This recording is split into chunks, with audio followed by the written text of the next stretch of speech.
Hi YouTube, I'm back. I tried to change where I'm sitting, but I just feel like anywhere I sit in my room is like either really messy and distracting or just boring, and this is absolutely boring. I'm trying to decorate more and more, but I feel like I need to like make maybe a set place to film or just keep filming in different places. Anyways, if you're new here, my name is Casey and I film a lot about health and medication and just my healing journey. This video today is just going to be me talking about my experience coming off of Venlafaxine or Effexor. I filmed this whole video the other day and I did not have my mic on. I am forever struggling with the technical side of filming, but here we are.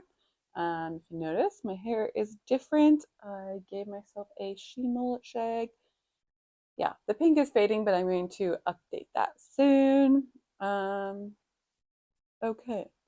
Feel scatterbrained anytime I try to film, but just gonna let it flow.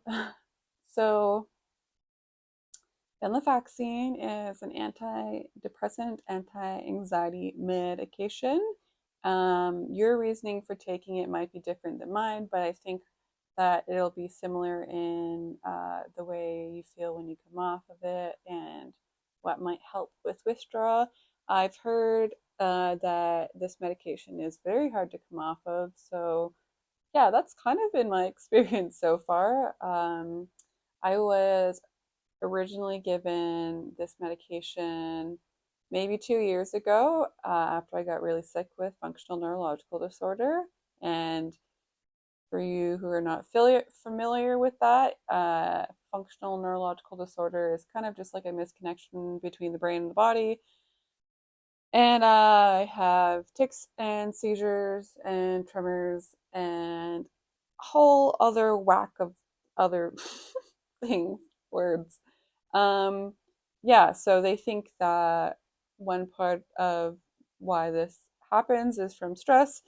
So I think that is why they put me on venlafaxine. And also another reason was a neurologist that I saw said to me that it would help with tics, which I haven't read about that. And I don't know the science behind that, but it sounds kind of strange. Yeah. So I am on two different medications, venlafaxine and pregabalin. I'm trying to come off of both. Um, I just believe that I can live a healthier lifestyle if I am unmedicated. I think that medication can be good in some situations, and I think that when I started taking this medication, it was helpful because I was not mentally ready to process the things that I was going through. And it kind of is just a little bit of like a crutch to kind of take a little bit of weight off and learn tools. And then when you're ready, calm down and you will experience anxiety again or whatever. And then you'll have the tools to then work through those things. I'm not a doctor, health professional, or anything, so take this with a grain of salt. This is just my experience. Do lots of research, talk to your doctor if you want, but sometimes it's hard when you talk to doctors because, or psychiatrists, because it's their job to give you medication. So some of them may believe that being medication free isn't the best idea. So, you know, um, yeah, so I have been trying to come off of this medication for the last few months, maybe like two or three. I am on 112.5 and I'm trying to come down very slowly. I do this with all my medication. It sucks extremely to have withdrawal, especially with illness already. It just is very debilitating. So I if so I'm taking slow release capsules. If I had a pill, I would cut them up. And um I can't do that with the capsule. So what I do is explaining this is so annoying, but on Monday, for instance, I would take my 112.5, and then on Tuesday, I would then remove 37.5 because that's the smallest capsule, and then I'd only be taking 75 that day. Next day, I will go back up to the 112.5, and then Wednesday, I Thursday, okay, I'm sorry, but you understand. I go down for a day and then go back, and then go down for a day and then go back. So this is like essentially you're coming off a little bit because you're not taking your full dose every day. Um, and even doing that, I'm still experiencing quite a bit of withdrawals. Uh, Definitely a lot increased anxiety. I couldn't cry before, and I used to cry all the time. So I'm starting to have emotions again, which is very strange. Kind of, it's just so strange to live without emotions and then have kind of those feelings come up again, being able to cry more. And I was really grateful the first time I cried over something that felt small. It made me remember that I'm such a sensitive person, and having feelings is just a big joy of life too, whether it's a sad feeling too. And I'm just feeling so prepared and supported to now deal with these emotions coming up for me. And I'm just really ready to be medication free. Venlafaxine has quite a few side effects. Weight gain, I would say just like feeling very dull, no sex drive. Um, yeah, I'm sure there's more, but those are the ones that really affect me. Um, yeah, I kind of just like are living in the middle, and I feel like I don't have my high joyful moments anymore, and I don't have my sad. So even though those are tough, I want to live life to the fullest of everything, and it will be nice to get that. I think, as you can tell, I'm still very monotoned out. I'm on a lot of pregabalin too. It makes me slur my words, which is really hard to film sometimes. I'm also extremely tired, very bad chronic fatigue, nerve pain a lot, um, especially my face. I can feel it a lot right now. I'm very tired. Anyways, um, yeah, so I would just suggest when the first week that you are starting your withdrawal, to try and not have too many things planned. If you have to go to work, whatever. And just be mindful that you're going to be in a more irritated, anxious, hypervigilant, emotional way. And just give yourself compassion and grace. I will kind of not do lots of stressful things or plan a bunch of stuff because I know that I'm going to be feeling very intense. I'm going to need a lot of time to recover and self soothe and put those tools into practice. And also, I believe it is like a elastic band effect. When you go off, you're going to feel a lot more anxiety than normal, and then it'll slap back to like your normal anxiety levels.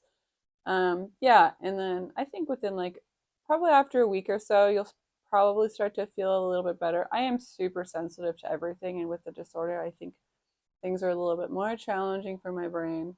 Um, but yeah, and then I also will kind of stay at the same dose. I also don't come down if I know there's something really big happening soon. So, for instance, I am volunteering at a music festival running a sober tent, and so um, I will be due to go down completely to 75 milligrams, but I'm not going to do that until after the music festival, just so that I'm not extremely anxious and dealing with all these withdrawal symptoms.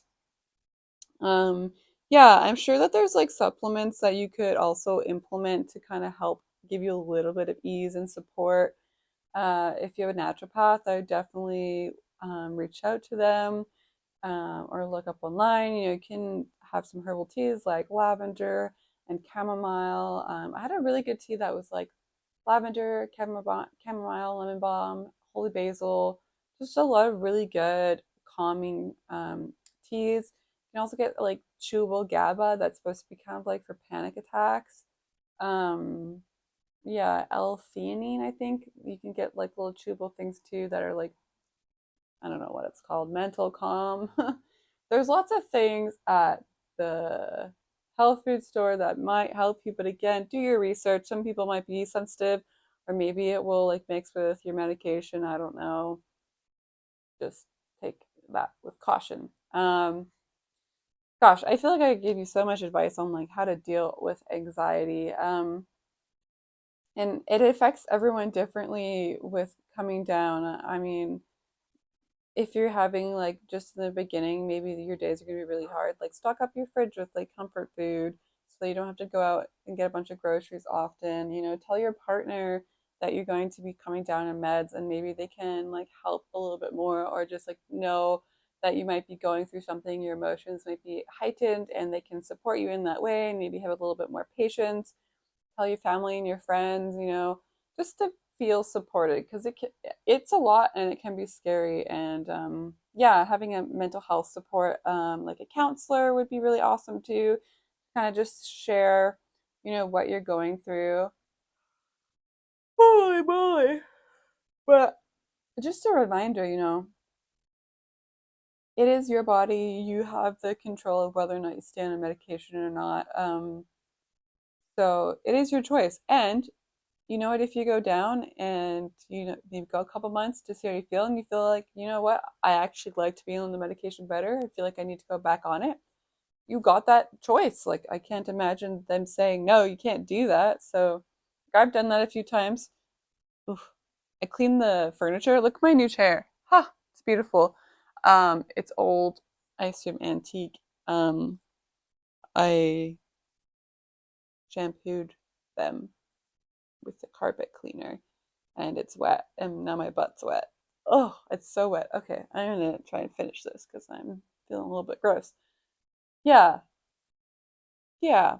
I Another thing too is find a TV show that makes you feel calm. For me, Bob's Burgers, watch it every day. Well, I've seen it so many times. It is my chill time show. And crocheting. I'm really terrible at it, but I make dishcloths for myself and friends. Something to kind of, pull yourself out of your mind and, um, yeah, something distracting. I like to make silly little jewelry and little gifty things for music festivals. Um, anything sort of hobby like, just to kind of keep your mind out of your brain, especially in the evening. Sometimes I'll have a little bit more evening anxiety. And then I really like listening to Night Hypnosis by Michael Seeley. Amazing. I feel like that also just helps me when I go to bed. Um, it it's almost like distracting from my own thoughts. Like, I feel like I can't just lay there and overthink. I have something to listen to. Goodness, I can't stop yawning. I don't know why. Yeah, that's weird. I feel like when I film and I talk a lot, I start to yawn a ton. Anyways, I'm gonna end this video here. Hopefully my mic worked. Yeah, I just want to give you guys an update, but I don't even really know what to say. I'm dealing with some debt right now, and it's been really scary, and maybe I'll make a video about that, just being disabled and having disability pay and trying to work on debt things because I put myself into debt when I got sick. That's been super stressful, but I think I'm kind of see the light at the end of the tunnel. Um, I'm really trying to just uncover my authentic self, trying to release shame and do a lot of inner work. And this has been huge and something that I need to process and work through and do lots of journaling. Maybe I can make a video about that sometime too. Um, but yeah, even the way that I'm presenting myself, sometimes before I film, I think, I should put makeup on and change my clothes and do this or that. But like, this is how I present on a normal day to day. Maybe if I'm going out, I will like get like dolled up, but I don't want to give off this illusion that I'm dressed up all the time because I don't have the energy for that. this is how I look. And I'm trying to have a lot of acceptance for my appearance, my body. I've gained weight since I've gotten sick, so that's very challenging for me. I'm just working through a lot and I'm trying to find some self love and some compassion. But, anyways, I'm going to end this here. My bum is wet. Um, yeah, if you guys want to share your experience with venlafaxine and whether or not you guys are trying to come off of it or you have any like kind of tips for that, comment it down below and give me a like if this video was helpful at all. Also, subscribe if you want to see more videos on just health and my journey, trying to heal my FND and also just heal myself. Very spiritual journey and healing my trauma. So, thank you guys so much.